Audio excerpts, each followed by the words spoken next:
Okay, so I am back with the newborn assessment, and I'm going to be using this teddy bear as my newborn. So what I'm first going to do whenever I walk into the room is hand hygiene. So squirt some hand sanitizer, rub in, and I'm going to don my gloves, a pair of plain gloves.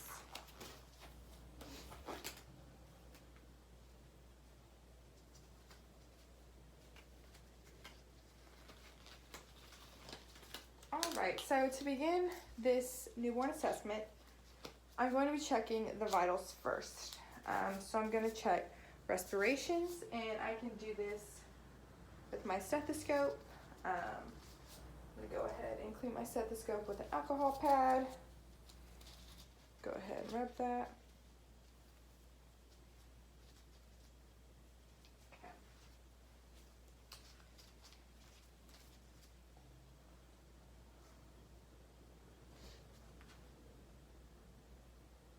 So I'm listening for respirations right now.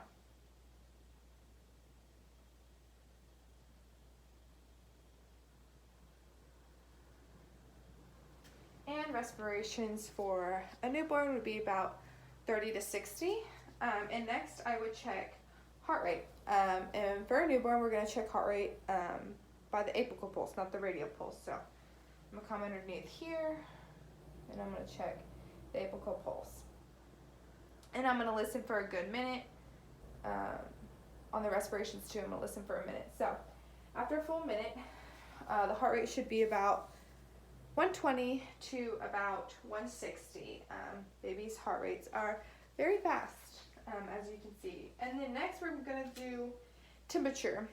So I have my thermometer, but this is oral thermometer. But for baby's first temperature, we're going to take it in the rectum. But this is only one time we're going to do this because, again, we're assessing a newborn and we don't want to damage the baby's rectal mucosa. So we're going to take it once, and then from then on we are going to take it underneath the armpit, the axillary. Next, we can just be looking at the baby, the general appearance. We can see, is the newborn in distress? Does he seem like he's in pain? Is he crying? Does he have grimace on his face? Is he grimacing? Is he happy? Is he sleeping? Is he calm? Those are also things we want to assess. So next thing we can assess is weight, and this is probably what we can do first is the weight, because parents are very excited to know their baby's weight and baby's length. So for the weight, we would take our newborn. The newborn would have no clothes on, no diaper. We would zero out the blanket that they're on. We would weigh them. Parents usually want to know in pounds, but for our sake, we want to know in kilograms. So babies usually about 5 to 8 pounds. 5 pounds would be a premature baby. Babies can get as big as 10 pounds. So we want about 2,500 to 4,000 grams. Again, we really like, as nurses, the weight in kilograms. So next, we would check the length of the baby. And I don't have a tape ruler or tape measure. So I'm going to use this piece of paper to show how we would do that. So I would measure the baby. I would start at the head and I would go to the heel. And again, parents want to know inches. And the normal range is about 18 to 22 inches for newborns. And then we as nurses, we want to know centimeters. So newborns are about 48 to 56 centimeters in length. And since I already have my tape measure out, I can go ahead and I can measure the head circumference. So for this, I'm going to sit my baby up. Normally, we would not set the baby up like this, but I'm going to go ahead and measure around the head, above the eyebrows. I would go around, measure that. Alrighty. And then next, we would measure our chest circumference. So again, around the baby's chest. Come around. Again, the baby would not be sitting up like this, but measure the chest circumference, and then what we would do lastly is the abdomen circumference. So right there where the abdomen is the biggest, measure that. Okay, so we got our length. Next, we want to auscultate. Now I'm going to put my stethoscope back on because I'm going to listen to the abdomen, the heart, and the lung sounds. So first with the heart, I'm going to move in a systemic pattern in all of the 5 areas, 5 sounds that we want to listen to.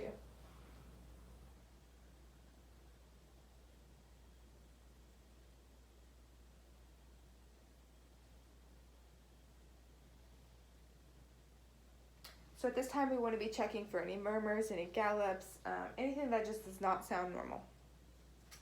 And then at this time, I can check lung sounds. So I'll go across the front lobes, be listening if there's any bronchi. Again, newborns might still have some fluid within their lungs. And then I want to assess the back lobes, moving in a systemic pattern. I want to be listening for clear lung sounds or if there's any adventitious lung sounds. So lay our baby back down. Next, I'm going to check bowel sounds in all 4 quadrants, starting in the right lower quadrant, moving in a systemic pattern across the abdomen.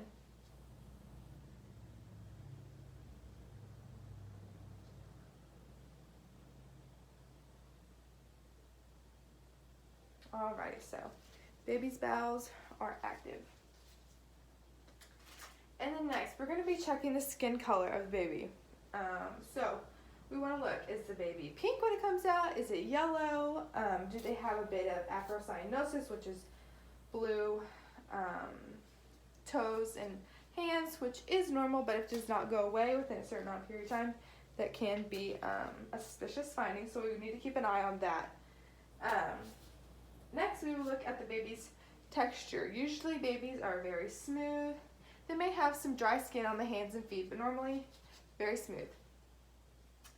Then what we're going to check is the skin turgor. So we just kind of pinch little. Does it recoil? Is it elastic? Does it recoil in less than 3 seconds? And then we want to look, does the baby have any lanugo on the back, on the arms? Usually that'll fall off within a few weeks, but it's present at birth. Does the baby have any rashes on its body? I want to look behind, all over. Any Mongolian spots we want to look for.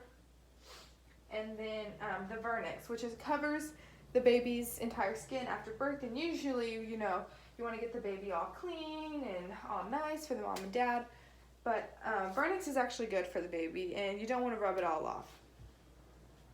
So next, we would check reflexes. So first thing we can check is the newborn's blink reflex. Is he or she reacting to light? Is he or she blinking? Next, we want to check the pupillary reflex. So I don't have pen light, but we can pretend this pen is a pen light. I come from the side. I check the pupils. All right. And then next, we want to check the startle reflex. So what I'm going to do is I'm going to hold my baby. This is one way I saw doing it. You can hold the baby like this, hold the baby's head. You can kind of drop them a little bit, or you can lower their head down a few inches, and usually the baby will come together and kind of clench and shake a little bit. That's how we know the startle reflex is present. Next, we want to check the rooting and sucking reflex. So get up close, show. Usually rooting, we can kind of put our finger next to the baby's mouth, and he or she will kind of turn their head towards the finger where you're stimulating around the mouth, and then you can go ahead, put your finger, your pinky finger in its mouth, and if it sucks, that means the rooting and sucking reflex is there. And this is also good to use. It's good to teach a mother too whenever she's breastfeeding to kind of get the baby to latch on and open its mouth for the nipple. So next we have our palmar and plantar grasp. So what I'm going to do is if I put my finger in the baby's hands, it should grasp onto my finger. If I put my finger right underneath the toes, the baby's toes should grasp onto my finger. Next is the stepping reflex. So we can kind of hold the baby up on its legs, and it should have the motion to take a step forward.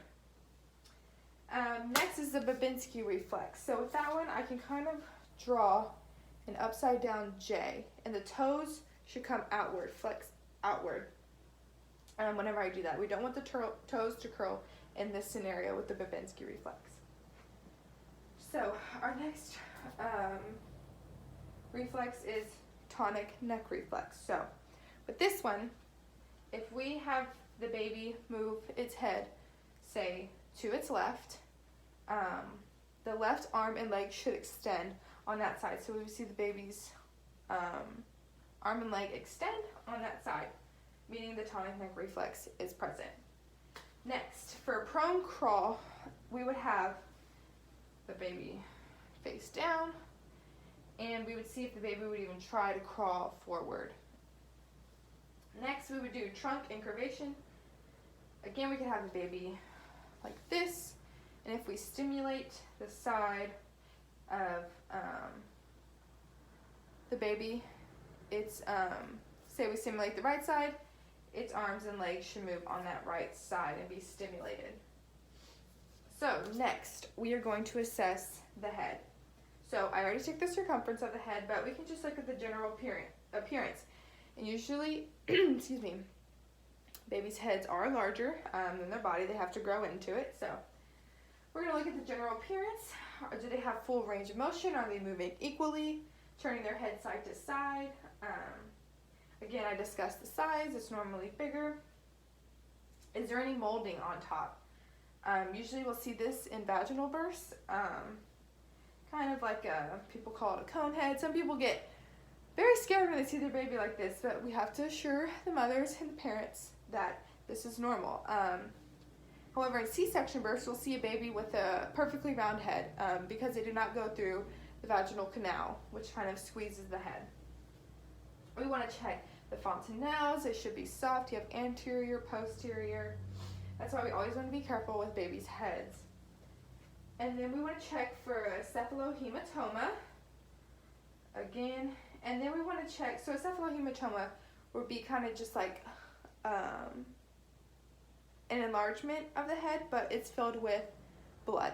And then we would have a, we want to check for a caput. That's another kind of molding of the head. That one should go down because that one is not filled with blood like the cephalohematoma. So next, I'm already at the head. I want to check the face. Is the face symmetrical? Does the baby have eyebrows? Are the eyebrows present? Do they have eyelashes? Are the eyebrows symmetrical as well?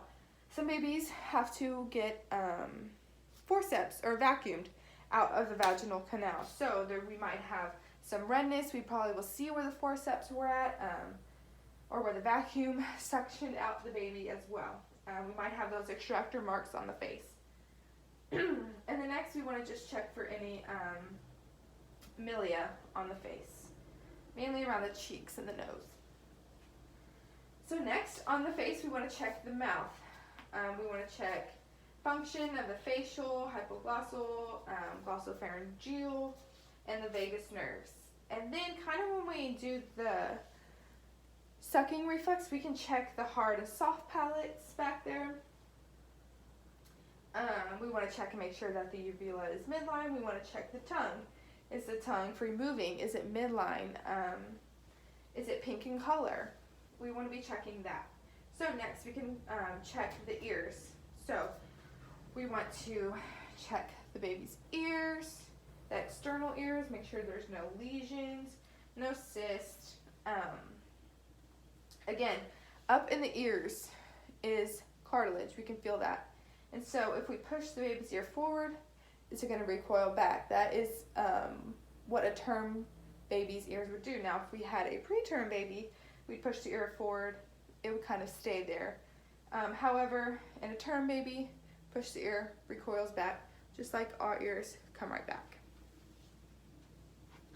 So, next we want to check hearing. So, again, is the baby attentive to sounds? This can also be done with the Moro reflex or the same thing as the startle reflex. So, if the baby kind of startles, you know he or she is responding to sounds. They also, in the hospital, do a hearing test called an algo test, and they have to pass that in both ears. But again, this is done with machines over the baby's ears. So next on the face we have eyes. We want to look for the general placement of the eyes. Are they even across? Are they droopy? And then we want to check for coordination. Babies might have a slight nystagmus. We want to make make sure the eyes though are moving in all directions. And then we want to check the color. We want to check, are they blue, are they brown? Again, babies' eye colors change all the time. What they're born with brown eyes, they might develop into blue eyes. If they're blue eyes, they might turn into brown. So it's not always set in stone. But next, what we would check is, again, we already said, are their eyes drooping? They're moving equally. We want to check, is there any swelling? Is there any lumps? Is it red? Swelling can come from just the birth itself, but we also put that erythromycin ointment on there, so that causes the baby's eyes to swell. It does go down though with time, but we want to check the baby's cornea. Is it clear? The sclera, is it white? It might not be white at first, but by the time they leave, we want to check if it's turning white. And then pupils. So we kind of already assessed pupils, but we can get our pen light again, and we can come to the side. Are the baby's pupils equal, round, reactive to light? That's what we're checking for, and usually we do a combination test, but in newborns, this isn't really done. It's kind of hard to do that, so we're just kind of checking pupils equal, round, reactive to light. And then we want to check the conjunctiva. Kind of want to pull that down. We want to check vision. Babies can only see a certain distance, newborn babies, so we always want the baby to be close, you know, to the mother, right here, looking into her eyes to get a good description of what their mom looks like. Again, we asked, are lashes present? How are their lacrimal glands? So newborn babies cry a lot, you know, but it's almost a tearless cry. If we see a lot of heavy crying, a lot of tears coming down, that is a cause for concern. So, nose. Is the nose midline? We want to check, are the nares patent bilaterally? Some noses may be flat, also coming out of the birth canal. Remember, everything kind of gets squishes up in there. But again, facial features are not what they're going to be like probably in the next few weeks. Babies grow into that. So, next we have the neck. We're going to check the general appearance. So, usually the neck is short, it's straight, and it has some skin folds. And at this time we can check the clavicles. Are they straight? Are they intact? We want to feel for that. Or do we have symmetrical shoulders? Or do we have displacement of the shoulders? So we want to be feeling, because again, coming out of the vaginal canal, the baby's kind of squeezed in there. So we want to be checking for bones, the clavicles. They could have gotten broken. Baby's bones are very fragile, so we want to be checking for symmetry.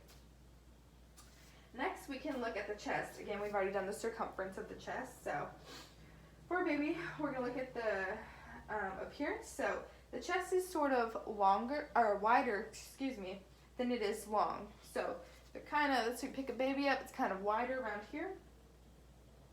And then there's some protrusion around the chest. We want to make sure they have bilateral expansion going on, and we want to look if the baby has any retractions while breathing.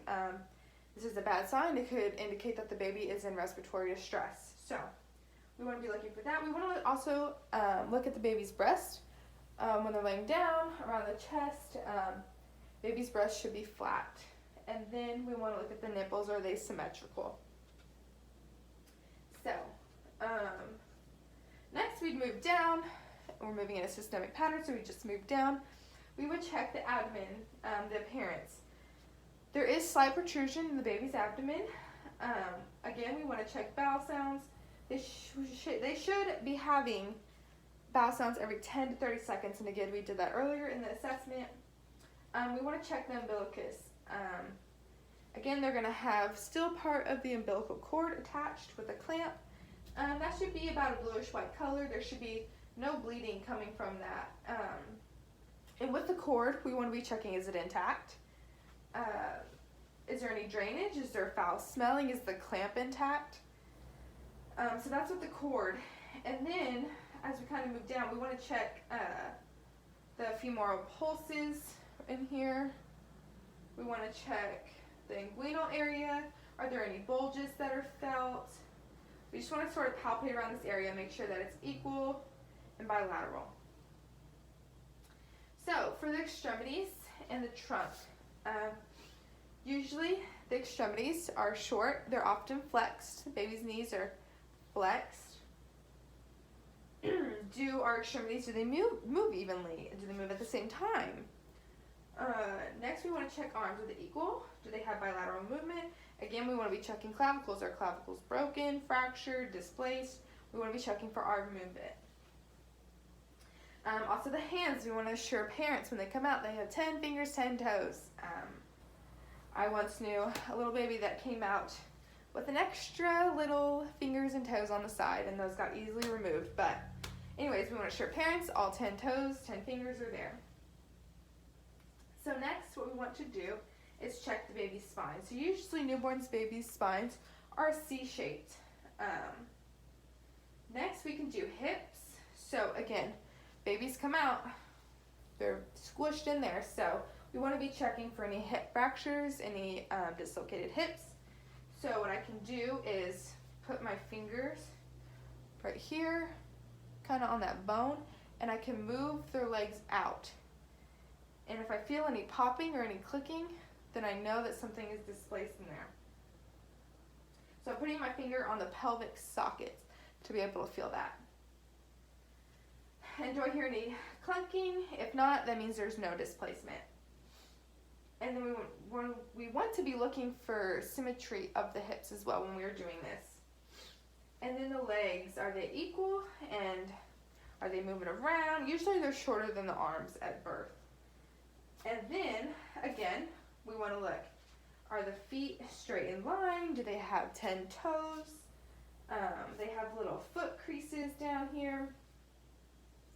Next, we kind of already checked the baby's skin, so we're going to be looking for jaundice. Now, jaundice is the yellow color of a baby, and so there's two types. There's physiologic and there's pathologic. Now, physiologic is harmless, and it usually peaks at the 3rd to 5th day, and it'll kind of go away about the 7th to 10th day, and it can occur about 24 to 48 hours after birth. So that would be for physiologic. Now, if the baby is pathologic, this is a serious condition, and this occurs within the first 24 hours after birth. So we want to continuously monitor the baby's color, the bilirubin levels. We do not want those to increase as it can cause brain damage. So we constantly want to monitor. And it's not uncommon for babies to be under UV light, but again, continuously monitor their color. So next, we want to check bowel movements in their diapers. Are they going to the bathroom? If they are breastfed continuously, their bowel movements are going to be about a yellow to gold color. It's going to be more soft, more mushy. Now, if they are formula fed, it's going to be more pale yellow, and they're going to be formed and they're going to be pasty. Now, all babies have a meconium bowel movement first. They pass about 3 meconium bowel movements. And then from then on, depending on if they're formula fed, breastfed, they're going to have certain type of bowel movements from then on. So next, we want to check urine. Is the baby voiding? Now, we kind of say we want to have 1 void the first day, 2 voids the second day, 3 voids the third day, 4 voids the 4th day, and so on until about a week. We want the baby to be voiding about 6 to 10 times a day, and we want to be inspecting it. Is it cloudy? Does it have an odor? We want it to be clear, so we always need to be looking at that. Next is the genitalia. So on a male, say this was my male baby, we want to look at their urethra. Is that the tip of the penis? Next, we want to go ahead and palpate the testes. And we want to be able to look at the scrotum. Is there extensive rugae? Is it a normal color? And then we want to know, is he getting circumcised? And if he is, we want to check. Is there swelling after that procedure? Is there bleeding? Is there drainage? So we always want to be assessing that. Next, say this is my girl baby. We're going to assess the female genitalia. So we want to look at the mons. Is it a normal color? Next, we want to look at the labia majora, which covers the labia minora in newborns. We want to look. if it's fused together. If it's not fused, it should not be fused together. We want to look at the clitoris. It's normally large. So say we have a preterm baby, those labia are not really formed, so the clitoris is going to be bigger than the labia. But in a term infant, the labia covers the clitoris. And then next we want to look at the vagina. Is the baby bleeding anywhere down here? If they are, and if bleeding is visible, it's mainly due to the mother's hormones, and it's just a small amount and it will go away. We also want to open up the labia to see that if there's any blood anywhere. Next, we can flip the baby over, and we want to look at the buttocks and the anus. Is it patent? And we can assess this earlier whenever we took the rectal temperature. But again, we don't want to irritate the rectal mucosa in any way any further. We can look at the buttocks. Are they symmetrical? Are they equal? And then last but not least, on our baby, we can look at the general appearance again, and we can look at cry. Is it strong? It should be a moderate tone and pitch. Is the cry even present? When a baby is born, usually they're crying. How long? We want to know how long the baby's crying. It should be about 3 to 7 minutes, but we want to console the baby. And if we're consoling the baby, mother's consoling the baby should be calming down, not crying anymore. And if the baby is still crying, there's obviously something wrong. We have not fixed the problem, so we need to take this as a serious sign that something is wrong if the baby is not consoled or soothed within a few minutes of crying. So anyways, that completes my newborn assessment. So